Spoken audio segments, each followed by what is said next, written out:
Welcome, everybody. We are so thankful that you've joined us today, and we're glad you're with us. We had a great session this morning, and we're looking forward to this one too.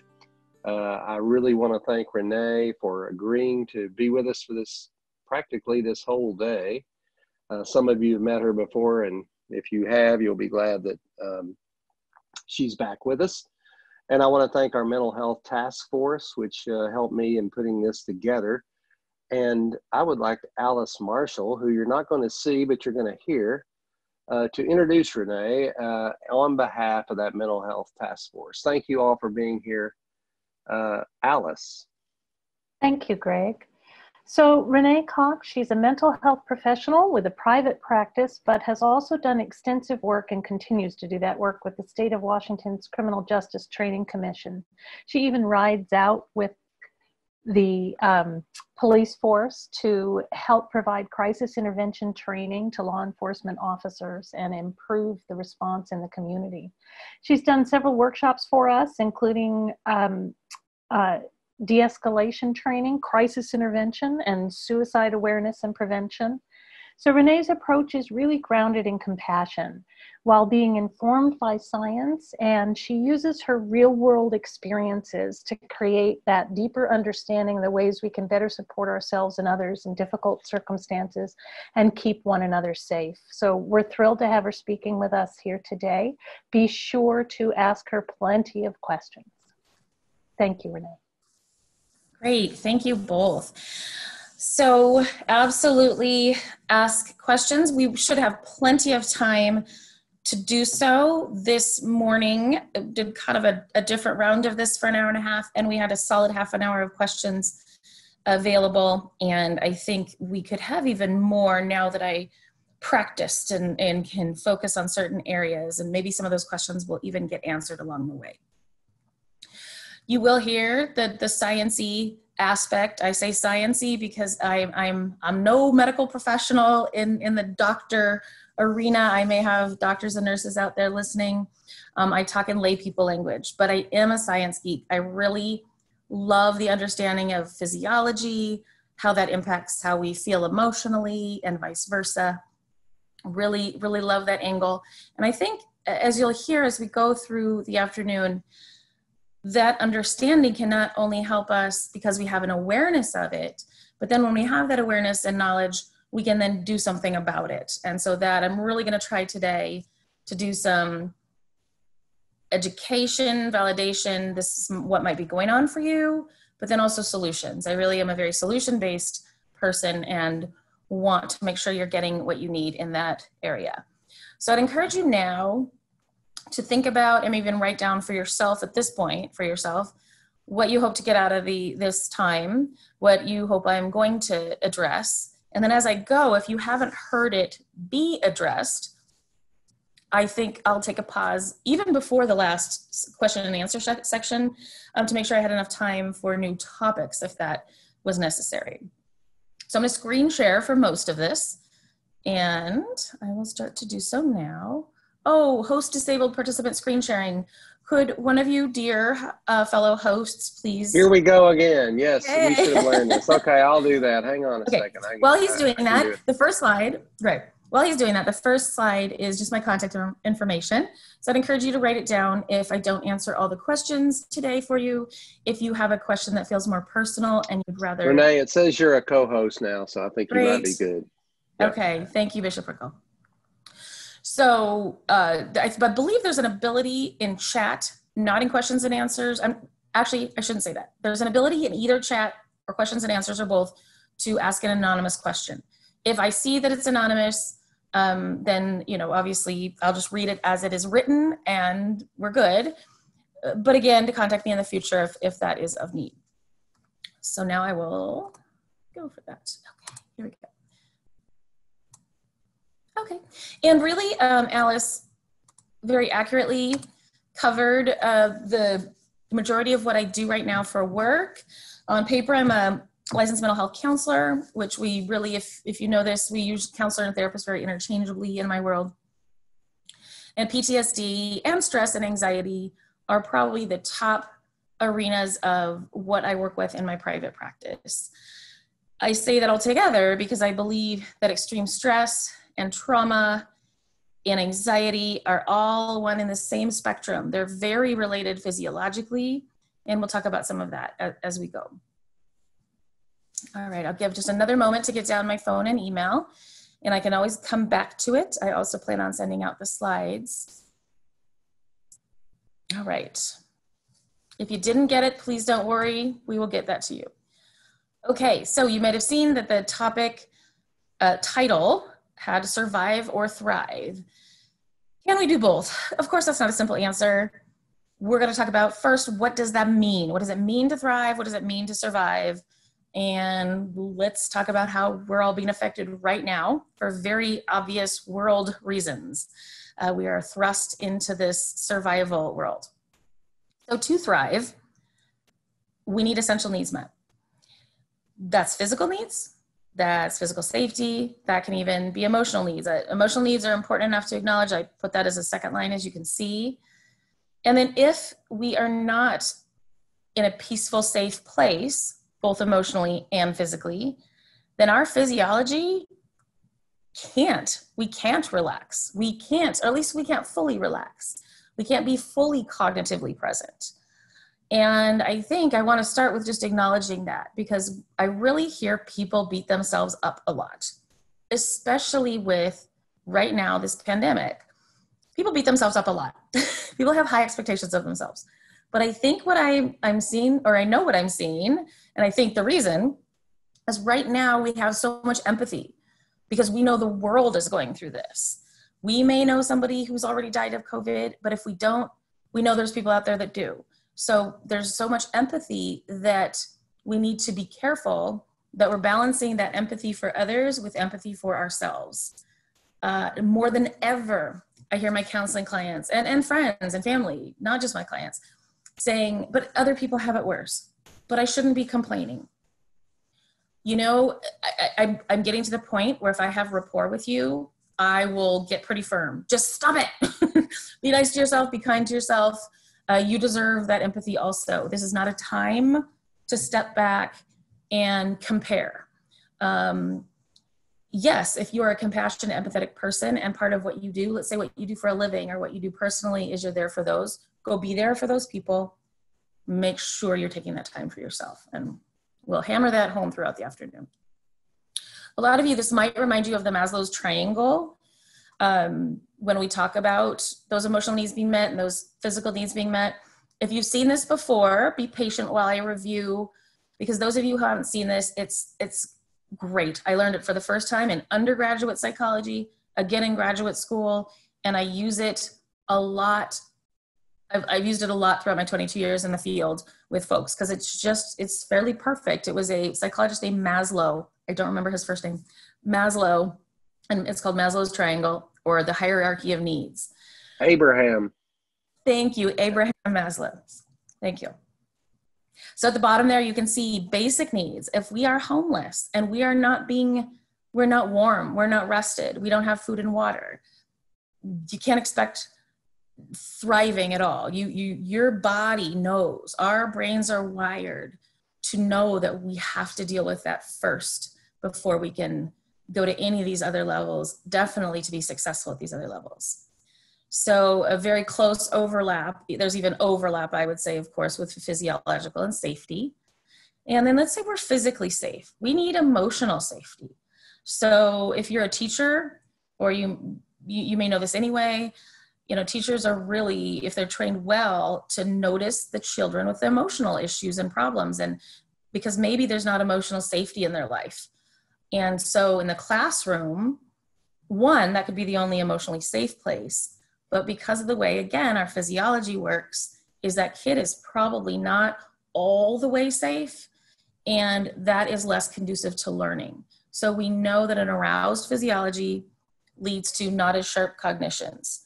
And so we want to take care of ourselves physiologically before we expect ourselves to finish that book, finish our class, do our homework, finish our work, you know, be at the top of, you know, the top of all the employees if we're not emotionally okay. Belongingness, love. This is such a big deal right now, right? We might know we're loved, but when we can't physically be around loved ones, offer those hugs, receive those hugs, it's really tough. I even have some people that on paper, people would be envious of their lives. They own their condo, they have a great job at Microsoft, but they're single. And so right now they're in quarantine by themselves. And I know there's a million stories, right? So we can all put our story or other stories that we know in this right now, but this is a big issue. Even those people that normally have intimate relationship, friends, love, that sort of thing. And I'm stopping there because this is about just trying to survive and maybe eking up just a tad into the thrive. So that's the further we'll go right now for that piece. All right. I'm going to jump back and forth between this slide. Look at this lovely slide. And this one. Okay. So on this slide here, we're just going to do very brain basics as it relates to psychology. So up there actually in the part 3, this diagram is labeled as part 3. If I could do that part myself, I would do the opposite because I start with the upper higher cortex. So as far as it being called the cerebral cortex, so the higher cortex, higher cortex, or the upper brain, the mammal brain, there's so many different names and nicknames for this part of the brain. Essentially, we mean the part that we have the most evolved. That's one way people will reference it, evolved thinking. Only mammals have this part of the brain. Emotions are located both in part 2 and part 3. More raw emotions, basic emotions like happy, scared, sad. Think of if you have a pet, if you have a dog especially. I'm more of a dog person than a cat person. I'm not anti-cats. I just have always had dogs, and I guess I relate to dogs more. Can your dog be happy? Yeah. Can your dog be sad or disappointed? Yes. Can your dog be disappointed? You know, so they're the basic emotions that you would think, okay, another mammal that's not human might experience. Those are experienced partially in upper cortex, or sorry, mostly in limbic system. But then there's intricate emotions like guilt and resentment. And, you know, dogs don't feel guilt. They know they're in trouble, but that's different. They don't feel resentment. So those are unique to us lovely humans. But we do most of our thinking up there. We do most of our reasoning, or we do our reasoning up there. We do our organizing. Memory is located in both parts 2 and 3, but as you might imagine, it's emotional memory more in 2, more factual memory up in 3. Hard to separate those out, of course. And then brainstem. So brainstem is ultimately, that is our survival brain. Sometimes nicknamed the reptilian brain, because reptiles only have part 1, not a limbic system, and not part 3. And so it's, when you think of what's the purpose of the brainstem, you think reptilian brain, what are the functions of a reptile? That's an easy way to remember that the brainstem keeps our heart beating, keeps us breathing, it helps us reproduce, it helps us have a desire for thirst and food. So all those things that we need, those instincts to follow through and do to keep us alive. When I do my de-escalation trainings, which some of you that know me, that's probably where we met. You came to one of my crisis intervention or de-escalation trainings. I talk more about this, that's also the rage brain. That rage is actually something we're all wired to experience. You may go your entire lifetime with ever experiencing true rage, but it is beyond just anger. Anger is an emotion, and so that's more in our limbic system, whereas rage is the ability and sometimes even desire to lash out in a physical way to protect ourselves. Unfortunately, we're complex. And so, you know, you can rage due to triggers that are inaccurate or not a threat. And people can, you know, or drugs, illicit drugs can cause somebody to go into a rage. So it doesn't always do what we need it to do. But for the sake, again, of today, we are going to primarily talk about parts 2 and 3, about the fact that once we are not at baseline, so let me go to the next slide.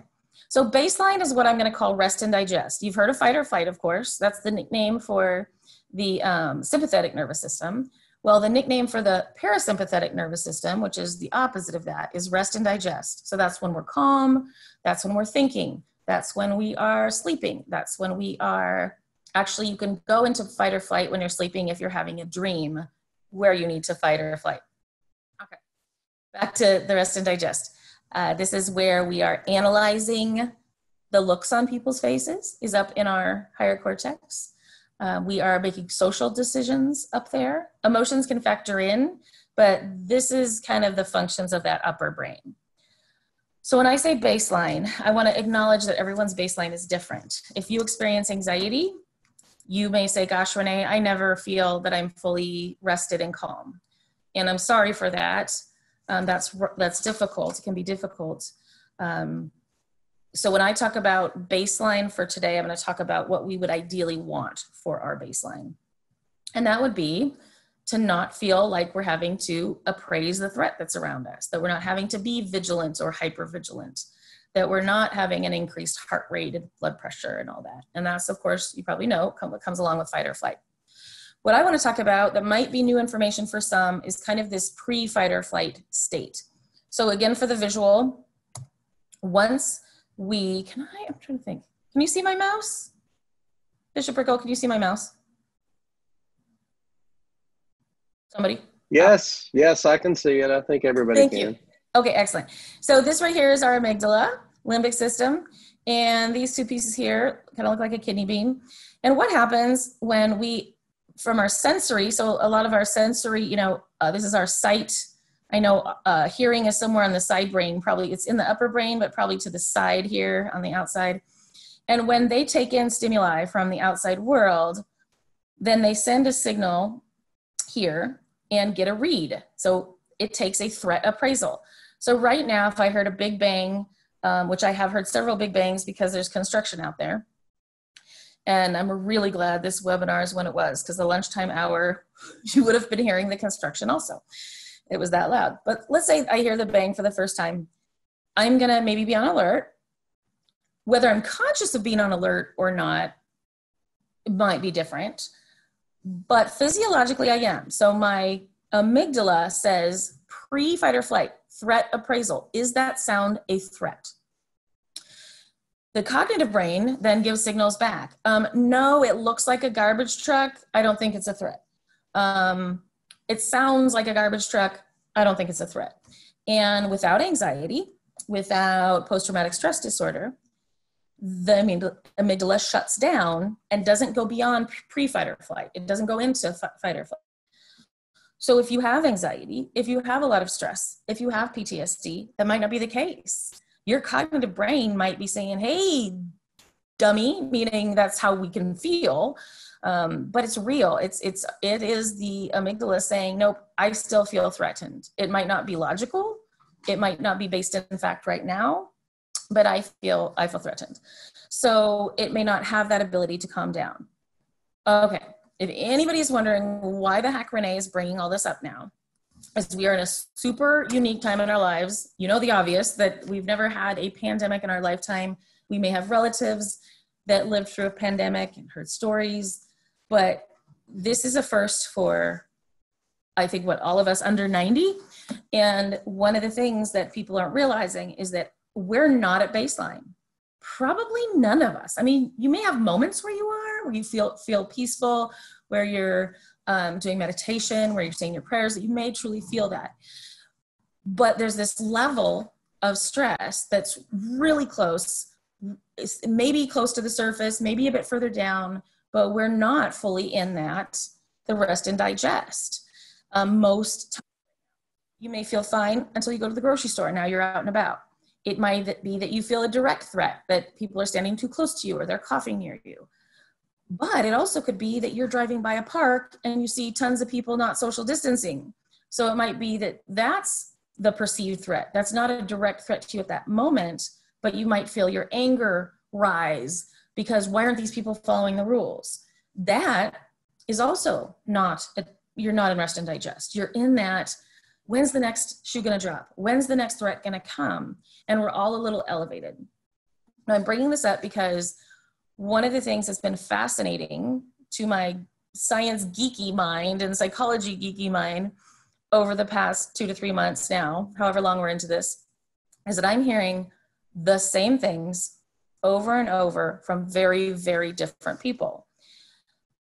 If you think of my life as a therapist before these past 3 months, I might have somebody come in with severe PTSD, someone with a rough divorce, someone comes in, I just want some counseling and support through some positive changes like marriage or a new baby or a new job.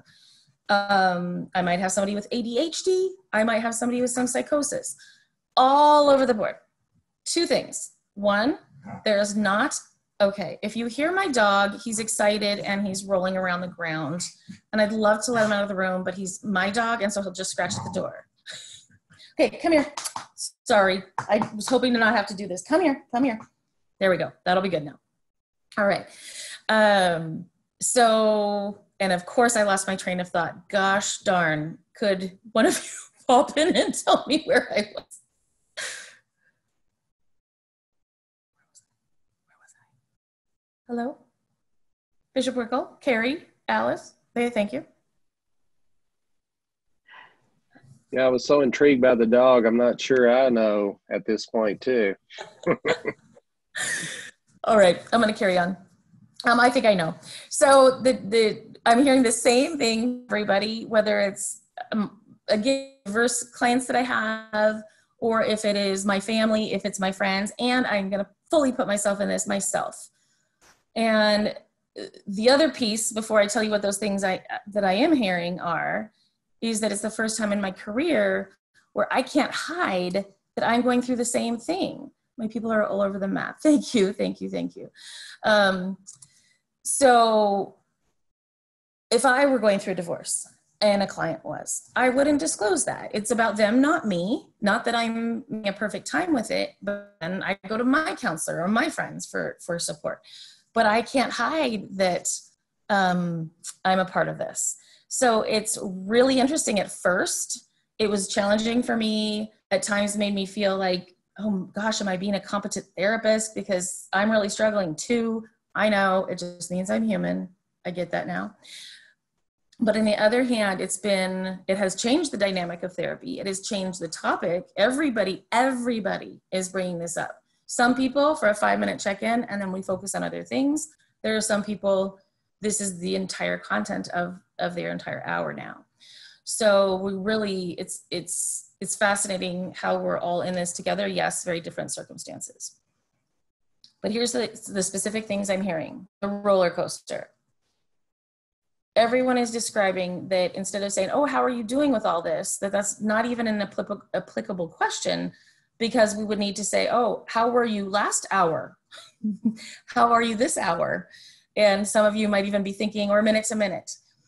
But I'll use my kids, because this is showing up in the kids too. Again, I'm sure if you have them, especially, you are aware of that. They're so excited that they get to see mom and dad more. They're excited that they don't have to go to school. And then the next thing, they're melting down. I want normal school. That was a quote from my 9-year-old daughter last week. I just want normal school. So, and she didn't like school before that. So that's, telling. The other thing I'm hearing is people feel cognitively duller. Everybody uses different words for that. I'm spacey. I can't think. I worry that I have early dementia. Maybe the wine is getting to me, and I'm not even necessarily talking about people that drink too much, just, that everybody's starting to worry about what is this, what's wrong with my brain. And I think that that's this level we're in. The entire world is in at least pre-fight or flight. Some of you may be sitting there thinking, no, I'm one of the fight or flight people. I'm more elevated than that. And I understand that. But I think even those that maybe think they're okay or think they're not as affected, if they really looked at it, there's at least probably some parts of their day they're in that threat appraisal mode. So I am saying all of this to say some general things. Be kind to yourself. Validate that what you're feeling is real and normal. And then I think we can go on to, okay, now what should I do? And I don't like the word should, right? You should do that, but what can I do? And that's, I think, what we're going to continue talking about here. I'm going to bounce back and just see that I covered. Okay. just going to see that I covered what I wanted to though thus far. So let me do this. You might have lots of questions. If you have any questions specifically based on what I already covered, like a clarification question, go ahead and put that one on the Q&A right now. If it's something you're curious about that we might be getting to, then hopefully we get to it. Okay. So I'll talk. If I see a Q&A, I will pause. So problematic stress. Let me say at first that stress isn't always problematic. There's a level of stress that helps us get things done. Actually, even prior to that, there's a level of stress that is enjoyable stress. Like if you like roller coasters, I'm pretty stressed when I'm standing at the top about to get on, or you're cresting the hill, but I love them. So that would be a positive stress. If I have a lot of work to do, but I really like my work, that could also not quite be negative stress. It's still stressful, but it doesn't feel terrible maybe. And then we know that stress goes down that, oh, this is feeling terrible pathway. Well, post terrible stress, there's an overlap at some point with trauma because trauma feels like horrific stress, and horrific stress can feel really traumatic. And I won't go into more details on that higher level, other than in general, when we get towards the problematic area, what might we be feeling, seeing in the ones we love? And this is not an extensive list, right? This clearly there'll be things you'll think of right away that aren't on this list. You know what I'm going to say? If you think of something that's not on this list that you think, wow, she really should have this on the list because for me it's really prominent, would you put that in the chat? So I have exhausted, let's say it's insomnia, can't sleep, right? That's one that could be on there for sure. So, you know, throw it on the chat and I'll look at that later and think of things to add. And I do have a question here. Oh, thank you for staying. Oh, great. Okay. Good. You got it. So if you say something, even if it's just a question, I'm going to read it. So it's not a question, but thank you for stating we're not alone in feeling we may have early onset dementia. Grateful. You got it. Everything I say is literally something I've heard someone say they feel, or it's something I felt. I don't make stuff up. I mean, I can be a storyteller if I want to, but the point is, for my educational purposes, I just share real stories because they're usually the ones that come to mind first and are the easiest to relate clearly. Does pandemic fatigue mimic decision fatigue? Great question. Does pandemic fatigue mimic decision fatigue? It's feeling much the same to me. I've not heard anyone talk about that or ask that question. I feel that my educated guess is absolutely. I'm going to say that, and just to back up for those that might not understand decision fatigue. So when we have a lot of responsibility, let's say on a daily basis, let's say you are a manager at work and you're constantly making decisions, and then you go home and your spouse says, hey, what do you want for dinner? What are we going to do about this? What do you think about that? And you just go, I don't care. You pick.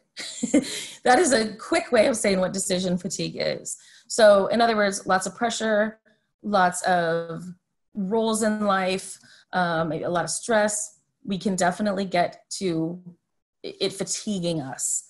And yes, I really feel like there's significant fatigue. Here's what I'll share with you. This is how it comes across since the pandemic. They'll say, Renee, I'm so tired and it doesn't make sense. I'm actually getting more sleep than I did prior to this, or as much. I don't get it. I'm so tired. So constantly, and I'm stealing this from our lovely Alice Marshall, swimming in cortisol, swimming in those stress hormones. That is definitely a good visual for it. We are not at that baseline where, oh, they come as we need them. Because stress hormones, I always say that our body does everything for a reason. We're wired, we were created in a way that it has a purpose, and it intended that purpose to be helpful and good. So stress hormones are there for a reason. Stress hormones actually signal the body to, one, deal with the stressor or help us deal with it. There's certain stress hormones, and I believe it is the cortisol, that signals our body to then shut down from stress and go into rest and digest. But if that doesn't happen, the cortisol keeps going, no, come on, come on, come on, come on. And we have an excess of it. So we're not coming down and getting that recovery. And I think that's very real right now. Okay, just in case anyone is sitting out there, I know you all came to this for a reason. So maybe there's not this person out there, but maybe this is your partner or a friend or your kids. They don't get it. They're your teenagers. Like, I don't get all this crap. But you don't feel like you understand this level of stress, or you're feeling it and you don't understand it. It's like this. If there was a tiger right outside my window, can break through my flimsy windows at any time, then my brain would tell me, you have a reason to feel this. But because this is so intangible, this is not necessarily something we can touch and see and feel. And if we don't know someone who's had COVID, or we don't know someone who's died of COVID, it can feel very not tangible. And so there's part of our brain that is kind of tricking us that says, you shouldn't feel stressed. You don't feel stressed. There isn't a tiger right outside of that window. So going back to the title of this, Survive or Thrive, how can we thrive and be higher on that Maslow's triangle when there's part of our brain that knows that this is not normal, that knows that this is stressful? Now, if there are people sitting out there going, you know, I really am thriving as best as I can. Like, my garden is beautiful and my house totally cleaned out and rearranged or remodeled. Great.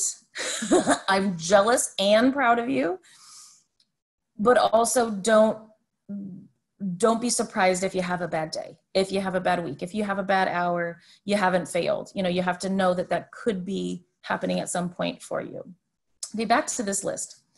And I think I did see a Q&A though. So there we go. Let me peek. What about bursting into tears for no identifiable? Okay, I appreciate this so much. Thank you for asking this. What about bursting into tears for no identifiable reason?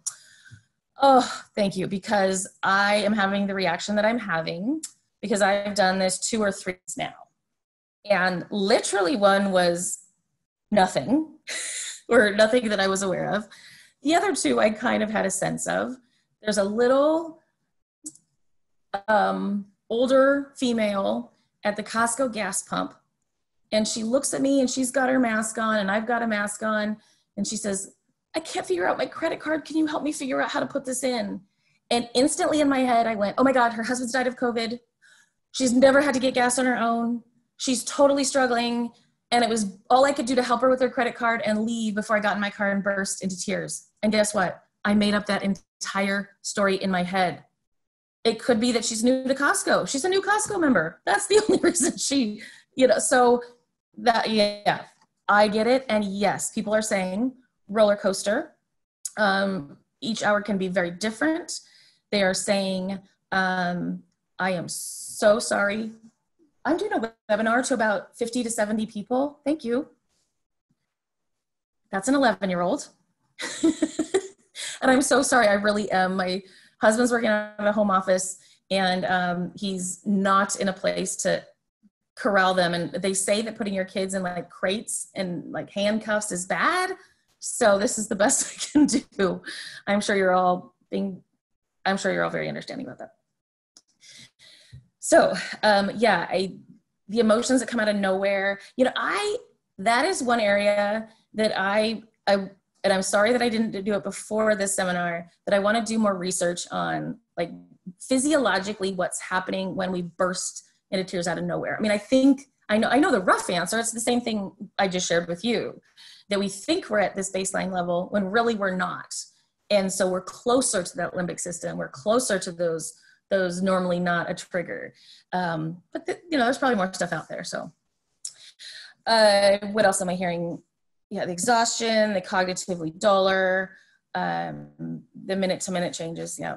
So some of these here, helpless and hopeless. I'm sure you've heard helplessness, hopelessness. It's often on like suicide checklist, depression checklist, stress checklists. I separate them out. It took me, I was probably 15 years into my career when I went, wait, those 2 concepts are totally different. Helplessness and hopelessness are different. Why do we always in the psychology world lump them together? And so now I'm really annoyed every time I see that. Helpless, I feel like I can't get help there's nowhere to go, I don't know how to do it, or I feel like I can't help myself, I feel helpless. That is different than hope, right? I feel hopeless in many ways is more scary to me when I know that that's what someone's feeling. Because we are wired as humans, we are meant to feel hope. It is literally to help us survive. If you've ever had the experience of a loved one on their deathbed and you had this, what you probably judged yourself and said, oh my God, what's wrong with me? This is so weird. I know the doctor said she's going to die within the next 24 hours. Why do I find myself still praying for a miracle or hoping for a miracle? Because that's good. If you didn't have that hope, I'd be more concerned about you. So human nature to feel hope. So when someone has lost it, they really don't have any, that's troubling. That's troubling. Feeling like you're failing, that is a great discussion question. Would love, maybe just a chat. Maybe it's not something to address in this big of a setting, but I know I'll speak to the homeschooling. That's where a lot of my bad moments are coming from. And then I try to tell myself, you're not a teacher. No one expects you to be. You didn't sign up for this. They feel bad making you do this, like meaning the teachers. It's still hard to avoid that feeling. Let's see, hypervigilant. That's we're extra on edge. So you could be feeling that. Excessive worry, of course. Purposelessness.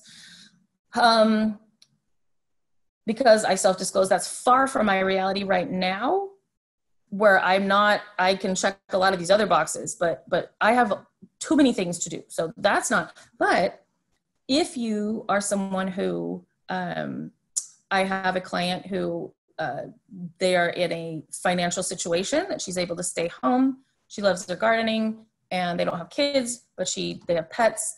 And she said, why? She goes, I don't get it. Before, I did the same things. I gardened, took care of the animals, didn't work. She goes, but something about this now and being like holed up at home doing the same things and not having the choice to do other things, even if I wasn't choosing that, I now feel like I don't have a purpose. So that's showing up in a lot of different ways. And then of course, extreme appetite changes. I purposely put the word extreme in there because again, everyone's saying they're eating more or drinking more. And then I shouldn't say everyone. There's the people that are actually, now that they have more time, they're putting that energy into their diets or to their exercise. So again, good for you, but super normal if you're on the other end of that. If it's extreme, that's when I would want you to say, okay, what can I do about this? All right. Let me check in again on the Q&A. Okay. Great. Oh, and dismissing. Thank you. Yeah, dismissing for me would be great. Those of you that are helping me with that. So sorry, I don't know why I'm having trouble. There we go.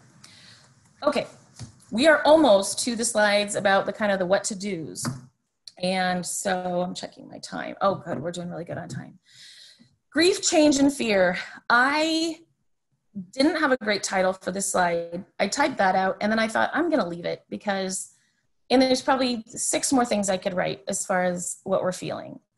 But I like to base this around the concept of change.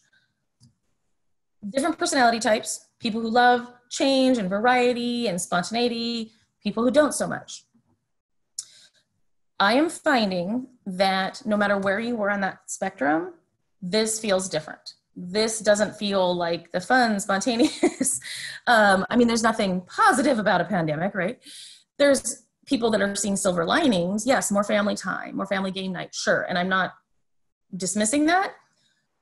I'm saying that we wouldn't have chosen this. We wouldn't have chose a pandemic versus some of the other positive change in our life. Also, the other thing I'm noticing is extroverts and introverts. At first, during all of this, the extroverts were doing a lot of complaining. I even have some introvert friends and clients that were saying, I love that I have this excuse to stay home more.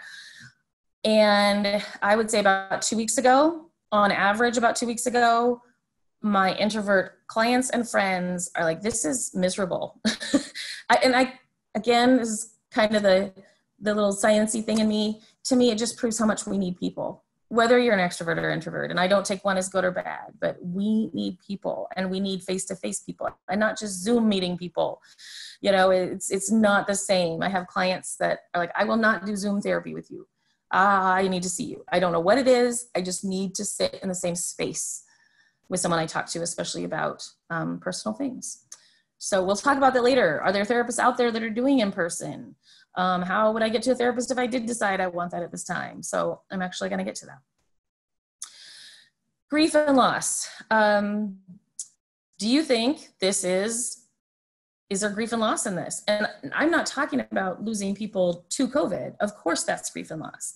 But, you know, what other aspects of what's going on right now is grief and loss? And is it not having the physical church to go to? Is it your job?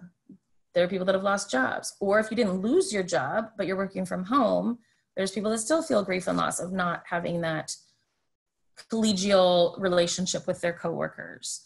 So there's tons of things, right? And if you have comments about what that is for you, put it in chat. If you have questions for me, put it in Q&A. So why do we not like change when we don't like it? It disrupts our known quantity and brings up this fear of the unknown. So has everyone experienced the fear of the unknown before? It can be something as huge as something that's very unknown. Going to a foreign country to do mission work, you don't speak the language, you've never lived outside of, you don't even camp. Let's say you're not even a camper. You know, you have never slept in anything but a solid bed in a house. And, you know, that could be pretty scary. I mean, you're excited about what you're doing probably, but there's tons of unknowns. And then I'm going to make possibly a strange other parallel. The fear of the unknown of, I have to drive to downtown Seattle and go to the specialist doctor. I live in a small town in the outskirts of King County. I hate going into Seattle. And now, not only is it a new doctor, I've got diagnosed with a new condition. I'm going to have to like park on a hill or pay for parking. I don't even know how to do this. It could be something like that. Tons of fear of the unknown. So whenever we're facing the fear of the unknown, and this is probably my first bit of feedback or advice, ask yourself, what can I make known? Is there anything about this change, about this unknown, about this fear that I can actually bring into the know, that I can research, that I can ask, that I can make a phone call? Because if you go to that example of the specialist, you could look at Google Earth online and you could look exactly where the building is and where you're going to have to park. See if it's on a hill or not on a hill. You can call and ask, could you please give directions to find the best parking? Is it a parking garage? Is it street parking? You could control aspects of it. This wouldn't making something known per se, but more, what can I control? Can you, supposed to be an hour appointment, can you set aside 3 hours so you don't feel anxious about getting there, leaving, etc.? So that brings me to control. And I'm going to check the Q&A first. I'm comfortable and privileged, yet I feel angry about not having my old life of travel, fun with friends, and restaurants. Oh my gosh, I miss the restaurants so much. Then I feel guilty. Then I work on gratitude and I pray and I finally calm down. I cycle through this every day, sometimes several times every day. How can I break this cycle? Ooh, that is a tough question, but a fabulous one. So first, and I know this does not fix it, but I'm going to say that, and I see that Jenny raised her hand. That's great. I'll let you, if somebody could help me unmute her when I say I'm ready, that would be great. For now, to answer this one. One, and again, like I said, I know this doesn't help, but I'm going to say it anyway. Completely normal that you're cycling through it every day. And by me saying normal, I don't mean, oh, it's normal, don't worry about it, right? You don't like it, it's not comfortable. So even if something is a normal reaction to an abnormal situation, that's what I would say, a normal reaction to an abnormal situation, because it's making you uncomfortable, let's figure it out. Let's figure out something to do. But I wanted to say that. Two, and I said this a little bit, I think when I started talking this afternoon, but I really hit it hard this morning. I've never heard this many people say, oh, I don't have it that bad. Oh, I shouldn't feel sorry for myself. Oh, I shouldn't be angry. I shouldn't. that's a human nature thing anyway. I have never heard it come out of everyone's mouth like it is right now. Why is that? I think it's because we have so much empathy for so many other people. We first, before we know we'd be so affected, we had the empathy for the people in Wuhan, China. We have empathy for the 90-year-old I know that died of this, and his family. And so much empathy. We're empathetic people, but sometimes we forget that we need that too. And also, life is relative. Life is relative. And to not be able to do the things that make you feel emotionally, physically, and spiritually fulfilled, that's a problem. And it's okay to say it is. Now, I still want to respect that you're saying, how can you break this cycle? Because that cycle does sound exhausting. So I am thinking, I am going to share something with everybody in a little bit that, you know what, there's no reason I can't share it now. Let me do this. Now, there's another one of the children. So we're 2 down and 1 to go. All right. So give me 1 moment to write this out. And I should have kept the one from this morning. So I know Bishop Rickle and Alice, you're probably like, you just did this morning. I don't know what I did with it though. There's going to be some overlap with this and what I'm going to talk about in a couple slides from now. But I'm going to start by sharing this with you because at least you can get this written down. Anybody who's interested in writing this down so that we can then reference it. And so I'm going to hold this up to the screen.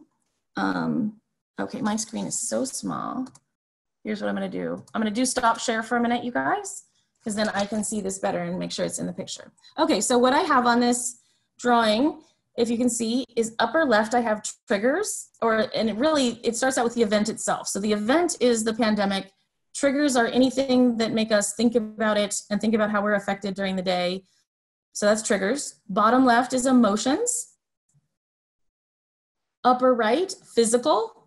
That would be like our physiology and how that's being affected. And then cognitive, bottom right. So cognitive being our thoughts, okay? So I'm gonna give you the very, very general spiel on this, and then I'm gonna reference it throughout the rest of the training. So the very, very general spiel is that with high levels of stress and trauma, these things are all highly, highly tied together to the point where sometimes they happen instantaneously. So take something like you were in a bad car accident and you're sitting peacefully in your home and you hear tires screech and you hear the crunching of cars hitting. Clearly, that would be a huge trigger. And how quickly would your body react physiologically? How quickly would you feel fear? And the cognitions are a little tougher. Those are interesting.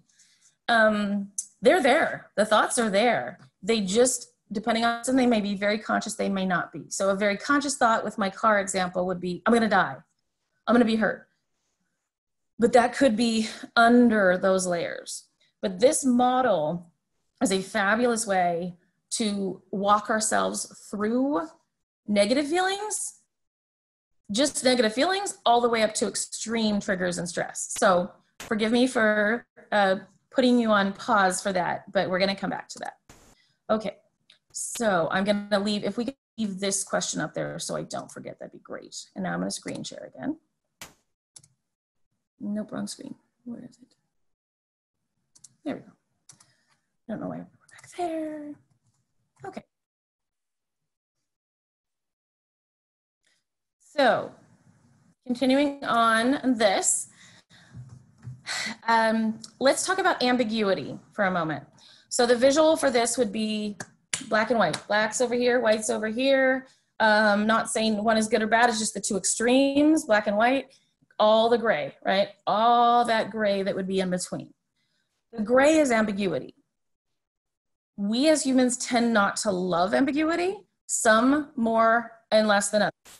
So as I said this morning to the group, I use kind of the silly example. I don't know why this is happening. Sorry about the updates on my slide. We'll just have to ignore them. Or I can maybe, there we go.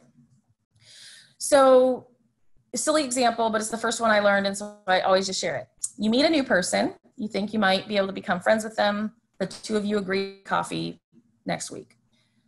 Less than an hour before, they text you or call you and say, I just can't make it, with no explanation. Very much human nature to have a little worry about that or a little insecurity. Maybe they didn't want to meet me for coffee. Did I pressure them into it? Maybe you're worried about them. Did something happen? That's really strange. You might even have a thought, well, that's kind of rude to just cancel and not even tell me why. That would all be, it's normal to have a feeling, emotion, a reaction to that. What people that really don't like ambiguity can do, and even any of us can do it if we're stressed enough, is we go black and white. So how would you go black and white in that situation? You would either say, oh my God, what's wrong? I got to find out what's wrong. I got to find out if they don't like me. I got to find out if they're sick. I got to find out if there's an emergency. I got to fix it. And you start texting them like crazy. Or you go the other angle and you're like, what a jerk. I wouldn't want to be friends with somebody anyway if they're not going to disclose to me what the problem is. And so you might be thinking that's a funny reaction, but every training I ever do, I have people going, no, I know people like that. I know someone like that. The reason they do it, and the way that you can have for it, is they do it because they can't tolerate the not knowing. They can't tolerate not knowing if it was because they don't like them. So it's easier to just say, well, I don't like them then. So how does this relate to all of this? We have so much ambiguity in our life right now. And so being absolutely 0% political about this, which, trust me, I could get political about. I don't feel political about the virus. I get upset about how politicized it has been. This isn't political. This is sometimes the people that are spouting out misinformation, it's due to their own ambiguity or their own worries about that we don't have the answers. And so for some people, it's easier to say an answer that could be wrong versus wait, I really don't know. And we really don't know. And we just need to wait. That's really hard for some people. It's hard for them to say it. And sometimes it's hard for other people to hear it. So, and I'm so sorry, the construction folks are having some kind of alarm or beeping going off. I hope it's not too distracting to you. Okay. So how do we tolerate that? One, again, is maybe the second piece of concrete feedback or advice, and that is to chart out. I write it out. So here we go again. Give me a quick second. What I can control, what I can't control, and minor, major, and you can even do a third column. I'm just going to do two. Again, so, and I just can't see. If I don't stop screen sharing, I'm sorry, I just can't see. So there we go. So what I can control in one column, what I can't control in the other. And then I have minor and major written on the side. A minor issue, a major issue.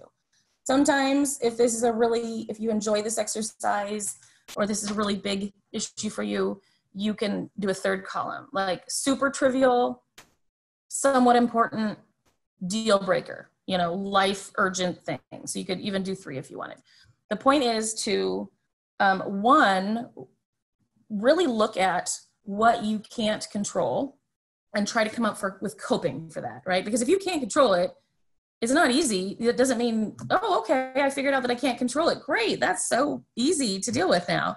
So that means those are the things I need to work on, coping. Either accepting, which is not always acceptance. Sometimes it's acceptance, sometimes it's coping.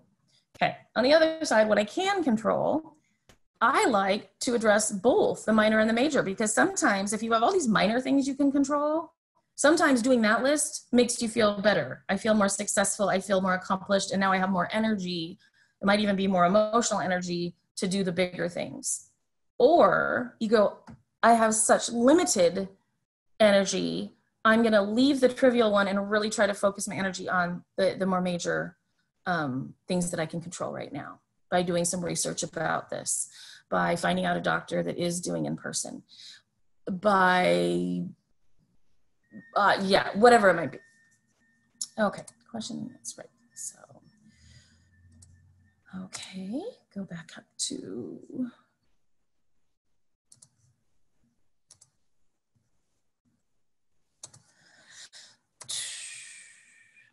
so we talked about this earlier, that sometimes looking at the silver lining, I don't know about you, but if I'm in a really bad spot and somebody says to me, oh, but look at the good, or see the silver lining, that sometimes makes me angry.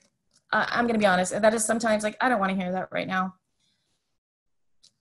But because most of us can easily then be in a different place, be like, yeah, you know, it really is true.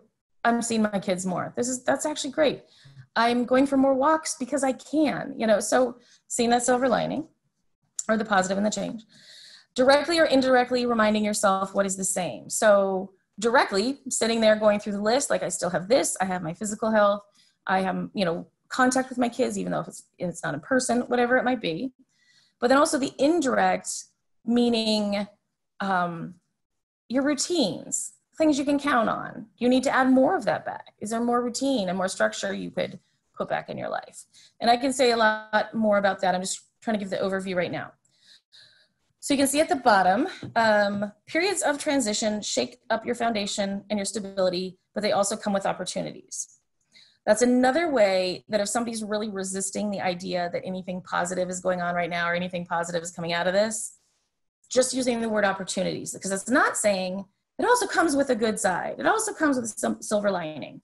Maybe not, but change definitely and transition definitely comes with opportunities. So it's like a baby step way to open yourself up to saying, okay, I don't see the positive yet, but what opportunities might there be here for me to do something different, add something into my life, etc. Okay, so we've got, let's see, got just really 2 slides left, one slide that we're really going to focus on. The last one, you probably saw that, the self-care wheel, that is way too detailed to go through. That's just something you can have. It's on this recording. It can be sent in an email when you have more time to look through some of those details. So I'm going to focus on pies. And hopefully you ate a good lunch and that's not making you hungry. So because I want it to be simple, if we're going to have a self-check-in each day to find out how we're doing, then it's got to be simple. Because if it's not simple, we're adding more to that feeling of overwhelm. So I really like the PIES model. Your physical health and needs.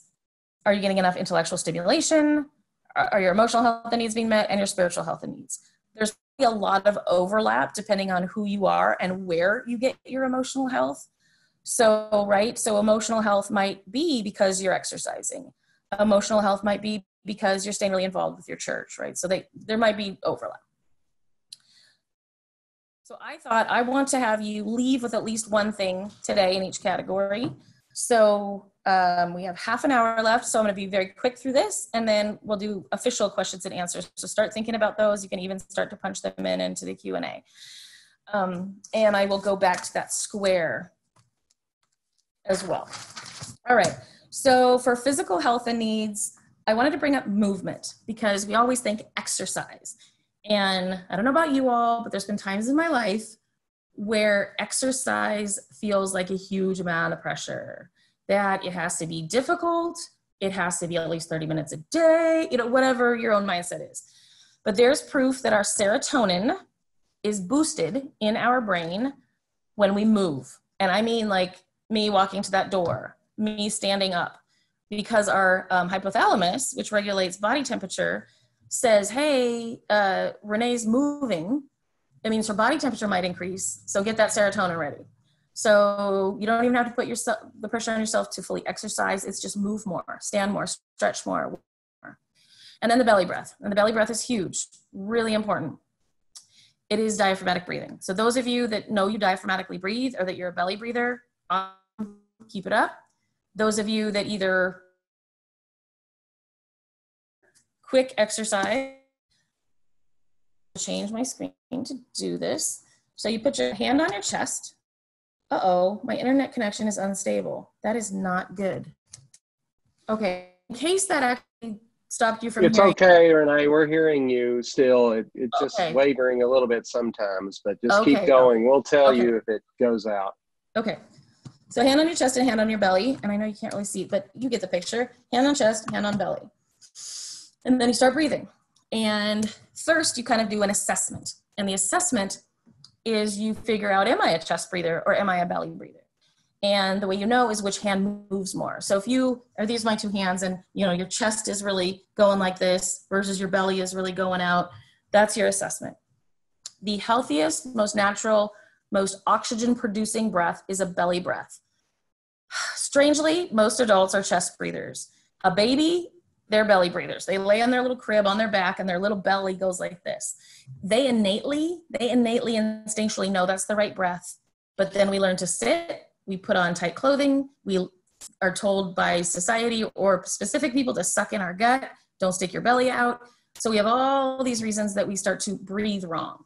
Now, we don't really actually breathe air into our belly, I know that.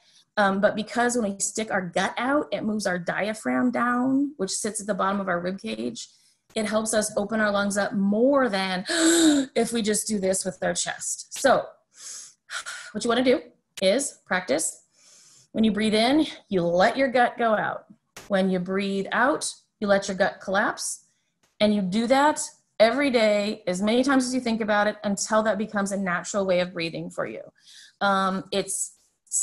This is where I get super geeky. It is the most relaxing breath. It is the most focusing breath. So I actually teach police officers to do that if they're racing in their car to an urgent call, because they'll actually be more focused. So it's not like, oh, I'm going to fall asleep, I'm so relaxed in that situation, but it might be that it helps you fall asleep if you're doing it in bed at night. So you got to learn to diaphragmatically breathe. Super important. And I'm going kind of fast, I know, but I want time for you. Intellectual stimulation. Maybe you don't need more. Maybe this is too much. Maybe that's too much in the thrive than in the survive. So give yourself a break. But if you do feel like that's lacking, I threw up some ideas up there. Self-explanatory, some of it. Question games. What I mean by that is there's on Amazon, there's table topics. You can ask family questions at dinner. There's a book called 1000 Questions. There's all kinds of fun question books that you can get yourself and your family thinking. And then call that person. I should have emphasized, call that person. The person that whenever you talk to them, you guys have amazing conversations. They're usually interesting, stimulating. So that's what that was. The emotional health needs, we already did that. The what can I control, what can't I control? And then the replacement statement is related to the square that I'm getting to next. And the spiritual health, my questions there are for you to answer to yourself and are probably self-explanatory. So let's talk about meeting our emotional needs. I was going to talk about this anyway, and I'll just, you guys, I was going to talk to you about this anyway, but it does, what is happening? Sorry. But it is related to the question earlier. I feel angry about not having my old life of travel, fun with friends and restaurants, and then I feel guilty, work on it, work on gratitude and pray and finally come down, but cycling through that every day. So I'm hoping this can also be part of the answer to this. So go back to the square with the triggers up in the left, emotions on the bottom left, physical and cognitive. The first thing about this that I want to point out is there's kind of a division in the middle. The division in the middle because these are things that we want to release control over, and these are things we want to try to control. So release control, try to control. Let me explain that. Once you've said what I can and can't control in my life, if it's something you can't control, to cope with it or let it go. That's the triggers. If I turn on the TV and I see more COVID statistics, what can I control? I can turn off the TV, sure, but I can't change those statistics. So that's all I mean there is don't put too much pressure on yourself to change the triggers that you can't change. Emotions. This might come as a surprise to some. You can't force yourself to change your emotions. Don't be scared. There's nothing to be scared about. Don't be angry. I shouldn't be angry. I'm just not going to feel this, right? That is impossible. So this model I love because it's saying that guilt I'm feeling, the anger I'm feeling it. It's real. I am feeling it. Maybe I don't like feeling it and I want to get rid of the feeling, but forcing it away versus saying, you know what, I'm going to sit with this for a moment. I'm going to sit with the fact that I'm pissed. I'm going to sit with the fact that I feel guilty just for a moment. You don't have to do it for more than a moment. Maybe more than a moment is helpful, but not forcing yourself to change it. Because the thought is, if we now work on these two things, we're going to affect this one. So if we work on these two things, this will affect the emotion and hopefully morph it into a direction that we want. So what do I mean by cognitive, and what do I mean by this replacement statement? Like I said, using the example of the car accident, the trigger is hearing the tires screech. The emotion was fear. My physiology was fight or flight. What is the thought? I'm unsafe. Okay? So let's go to a higher level, not a traumatic thing per se, might be, but not per se. And I don't get to go and socialize with my friends and go to restaurants. I'm serious, restaurants are very important to me. I love not having to cook, and I love good food, and I love not having to do the dishes. I love being with my friends in those settings. And so I'm angry, and my thought is, I'll never get to do that again. Or it's not fair. Or I'm not in control. This premise says that the most disabling and problematic statements are the ones that start with I, which is why I said all the I statements. You could say this isn't fair. You could say this is crap, but saying I'm angry, I feel stuck, I'm not in control are the ones that do the most damage. So the replacement thoughts should also be I statements. I'm going to get through this. I'm a strong person. I have faith. I don't know the answers, but I have faith. I can learn more patience. I can call my friends. I can, so the replacement thoughts, well, first you have to notice what self-talk is happening that is bringing you down. Then try to navigate through it and say, what are these harmful statements, these I statements? What am I saying about myself that's not great? And then that's when you do the replacement statements. If this sounds interesting, but you feel like you need a little more hand-holding through it, go ahead and email me privately. I can say a little more, especially if I know what your negative statements are. Sometimes it's hard to think of what that replacement statement is. Okay, and I forgot somebody raising their hand earlier. Yes, you guys will have to unmute, I believe, any of the hand raising. Can you guys do that for me? Because that's it? I'm done. I'm on to questions. Yes, I can do that, I think, okay, for you. great. Who is it? Who raised their hand? You guys are going to, and whoever raised their hand earlier, I'm so sorry, you're going to have to do it again.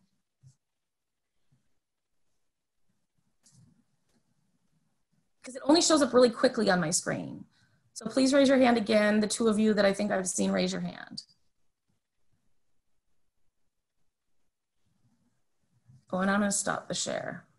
Okay, anyone? We know we saw a hand. Okay. All right, this is question and answer time. So please, yeah. You see no hand raising. Okay.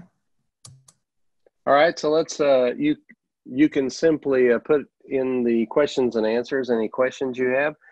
While we're waiting on that, I may ask Renee a question that I asked earlier this morning that I thought was helpful. She addressed it a little bit, I think, here, but I'm a big believer in therapy. Some of you on the call, if you're employees of the church, you know that we have the EAP, which is Employment Assistance Program. We're going to send out with this recording the way to connect that. I'm surprised how little it's used, but it's a free service. It's part of your insurance if you're on staff. And if you're not on our staff and work somewhere else, you may well have such a program there. Ours is with Cigna through Church Pension Group, and they can be very helpful. Yes. And we can get you connected to that.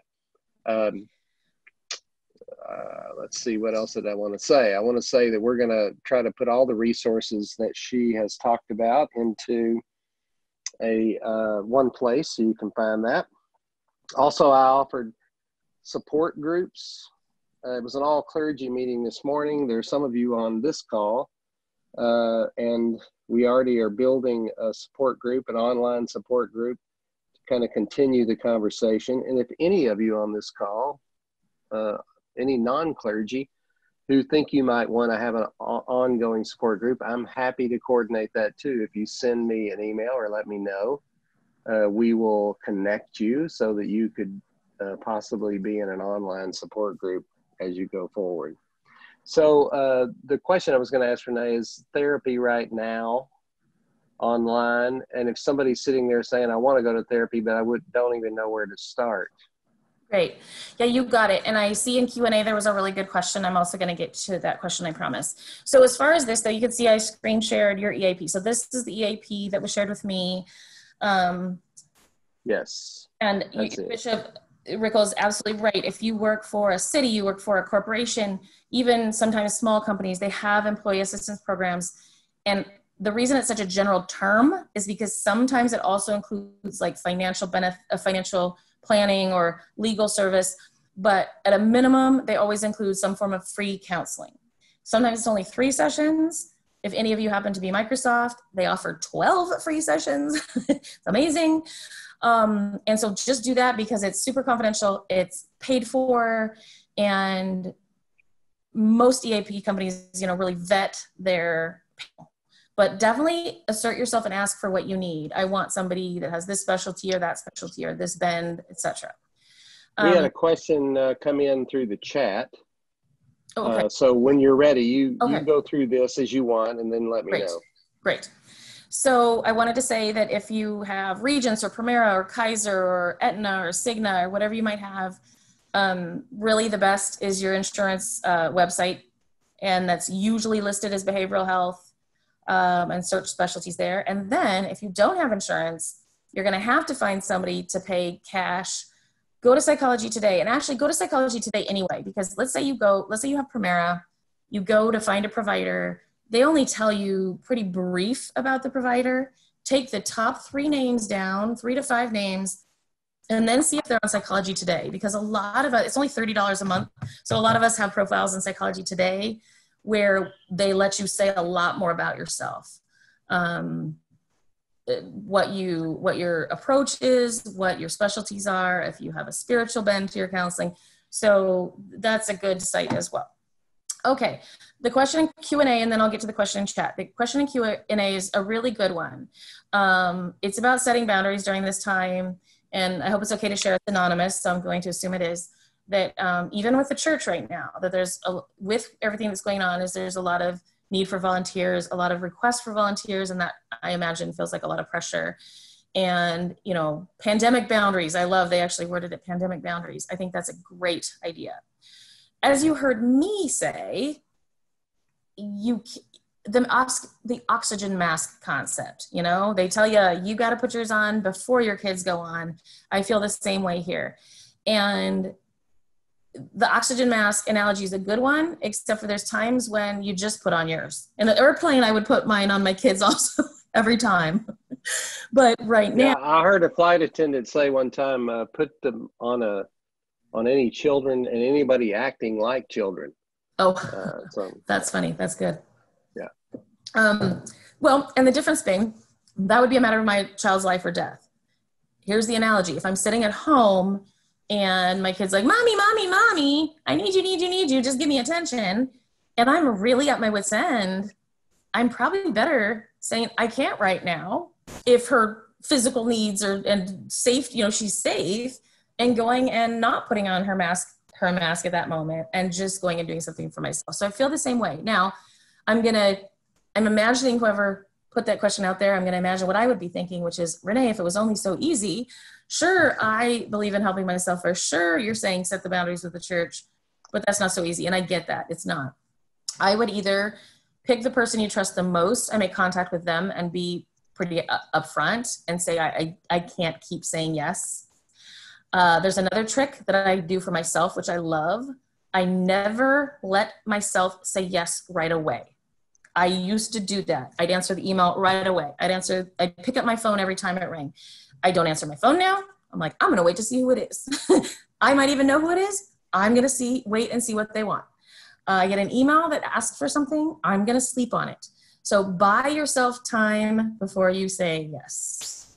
One thing I would add to this question, just from our diocesan standpoint, because it's a good question. I have had 2 conversations today about local congregations trying to open up ministries. I always tell them, and this is on my requirements, they cannot force or cajole anybody to be present. The exact opposite needs to be true. If you are scared to be there, if you don't want to be there, if you you should not feel compelled to be there. And, even if, you're going to have to provide your self boundary about how guilty you feel about not being there. But we are doing everything in our power to convey that this should be voluntary, especially if you're in the high risk groups and all of that. But for anybody, if you don't want to do it, don't do it. All right. Are you ready for this chat question? Yes, please. It goes back to the box model. I think this happened on the last call, is that someone's asking, what about the corners of physical and cognitive? Okay. So thank you. I answered both, but I didn't tell you I was answering both. Meaning, thank you so much. Yes, exactly. I didn't finish that thought. So the triggers and emotional on the left is they're there, but we don't put the pressure on ourselves. We got to change something we can't. We don't force ourselves to change the emotion, but we work on the physical and the cognitive. The physical, I shared with you in a different context. It was in the P.I.E.S and it was the breathing. So for the physical, when we're triggered and we're feeling angry, we're triggered and we're feeling frustrated, we're triggered and we're feeling scared, we go to the breathing. Okay, I'm going to do my belly breathing. If you don't buy in to this concept, or you think, Renee, I've tried breathing. I know breathing and it just doesn't work. I know, sometimes it doesn't. But I'm going to quote the respiratory physiologist that I took this class from that I thought was a brilliant statement. He said 4 to 5 good diaphragmatic breaths, good belly breaths, is the quickest way to trick our mind into thinking we're more relaxed than we are or than we feel. Love it. So that's what I meant by physical, is work on the physiology by bringing it down, praying, meditating. So in a way, the person who brought up the question about the cycles each day, you're already doing it. Yes, cycling and stopping that would be great, but you're definitely doing a great job on the calming yourself down. And then on the cognitive, that's the replacement statement. That's the acknowledging, what are my negative thoughts involving this cycle? What are my negative thoughts involving this trigger? When I'm having those worst moments during the day, what's going on? What am I thinking? What am I feeling? So you have to figure out what it is you're thinking, what your cognitions are. You have to pick out the negative ones, the harmful ones, and specifically the ones that are an I statement. I am failing my kids with the homeschooling. That's not a good one, yet I'm finding myself doing that some days. I'm trapped. I'm never going to get to travel again. Whatever those I statements are, and then replacement thoughts. So hopefully that answered. So now I'll say, right. I did earlier, if you still need some walking through that, email me. I'm happy to walk you through for your specific situation. Great. Okay, Janina has her hand raised. Can somebody unmute? Yes. Janina? Okay, great. Let's see if I can. Okay. Well, I've got to get to the right thing. Maybe I can if I. Oh, I got it. Okay. I'm gonna let her. I think she can talk now. Okay. No. Try it now. Yes. Oh, I can do it. There we go. Oh. I tried to unmute her. It wouldn't work. Same. It doesn't work. It gives me the button, but. Oh, there. We did it. Yes. Hey, hi, Janina. Okay. Hi. Okay, here's my question. I'm a very, very active dreamer, and I go to bed and then have these wonderful dreams that I'm with all these people, and because my family are in England, or what's left of them, and then I wake up and I'm absolutely terrified because I'm on my own. Any ideas? Is this a change? It's a change from the pandemic because these are people you would normally be seeing? There's only my sister still alive in England. Oh, okay. So is there also grief and loss that's happening when you wake up, that they're gone? Yes. Then I don't want to go back to sleep. I can't decide whether I want to go back to sleep because I can get them back in my life. Right. So there's a lot going on. And it's only really started to become an issue, a really excessive issue, since all this started. Okay, so I'm going to give you some quick feedback, and then that would be a perfect example to run past a professional that can have more time with you and really work through it, but I'm happy to give you an initial thought. So one thing with dreaming is, and this will really fit your situation, is some of the theories, since we always say we don't really know why we do, that fit the most, that most of the experts agree on are, we are processing emotions and feelings. Mm-hmm. We are trying to solve problems. The catch is these problems aren't always solvable. Mm-hmm. Trying to make sense of things. Mm-hmm. So when somebody has a trauma and they dream of the trauma over and over again, sometimes it's because we know this didn't make sense. Being abused, that doesn't make sense. And so our brain makes sense of it. Isolation, our brain wants to make sense of that. Processing your grief and loss, some of it's probably that processing. So what I have found can work, I don't want to make any promises, of course, but can work, is right before you go to bed. You choose either if you pray at bedtime, before or after, maybe even after. You could also, of course, pray for any guidance or support, but specifically you're talking with yourself in this next exercise. And what you do is you tell yourself, I would like to think of my sisters on my own timeline. I would like to just, think about missing them or think about being with them or thinking about our memories on my own time. I don't need to process while I sleep. I would like to sleep peacefully tonight. Yes. Yes. Because I really think that there's a part of your brain, I'll speak for myself, there's a part of our brain that goes, you need to do this. You do this. And so if you bring that more to the conscious and say, no, I don't need that right now. It's actually causing me trouble. Okay. Try it. Yes. Try it. Email me. Also, like I said, I love the idea. I think I said this to the morning group about therapy. I know this day and age, a lot of people are open to it. If you're somebody who, you're either not, and I'm not talking. I have had therapy. But yeah. This is something that's sort of snowballed since this pandemic started. Yeah, right. Understandable. And I definitely was talking to the plural you at that point. Yeah. To everybody. If you haven't been, or if you haven't been in a long time or haven't been ever, it doesn't have to be the lay on the couch, talk about childhood. Right. Yes, I know that. Right. Yeah. It's very solution focused. You can go for 2 sessions. Look, I've got this issue. I want some coping skills, ideas. Yeah. So. Okay. Thank you, Renee, very much. You're very welcome, Janina. Anyone else? I think we have a little time. Thank you, Janina, for showing us all how to do that. That's good. Yeah. Okay. Anybody else? Let's see. Something in Q&A. I seem fine and in control. Oh, sorry. There's this Q&A. I seem fine and in control or able to redirect negative thoughts during the day. But when I go to bed, most nights I will wake up with a panic attack and it takes a while to get back to sleep. Is there a way to soothe the mind so I can sleep through the night? Oh, this is so related, right? Not only did Janina just bring up nighttime, this morning somebody brought up nightmares, and somebody can answer, Lindsay, for me if you don't mind. So for this one about the panic attacks, I'm so glad you brought it up. So same thing, your brain is probably processing something, shoot, I didn't see if you know that you're dreaming or not. Okay, so in a way, it doesn't matter. If you know what you're thinking, the same message I told Janina about this isn't the way that's helpful to process. If there's something I need to deal with, let me have it as a conscious thought. I will write it down in a journal. I will talk to somebody about it. I will pray about it. So do that.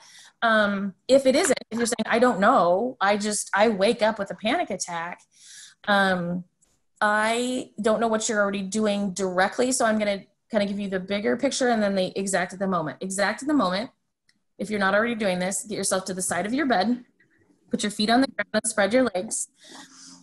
And like maybe your elbows on your legs or sitting up tall, and do that diaphragmatic breath and just really focus on diaphragmatic breath and that breathing. And the feet on the ground I like for what it seems like the grounding, getting yourself centered and grounded in the room. And you're focused on trying to calm down at that moment. Because it's you going into fight or flight, like think of it that way, right? You've just gone into fight or flight. I would walk through that same square. So you're already, the physiology is the breathing. I would try to do this one.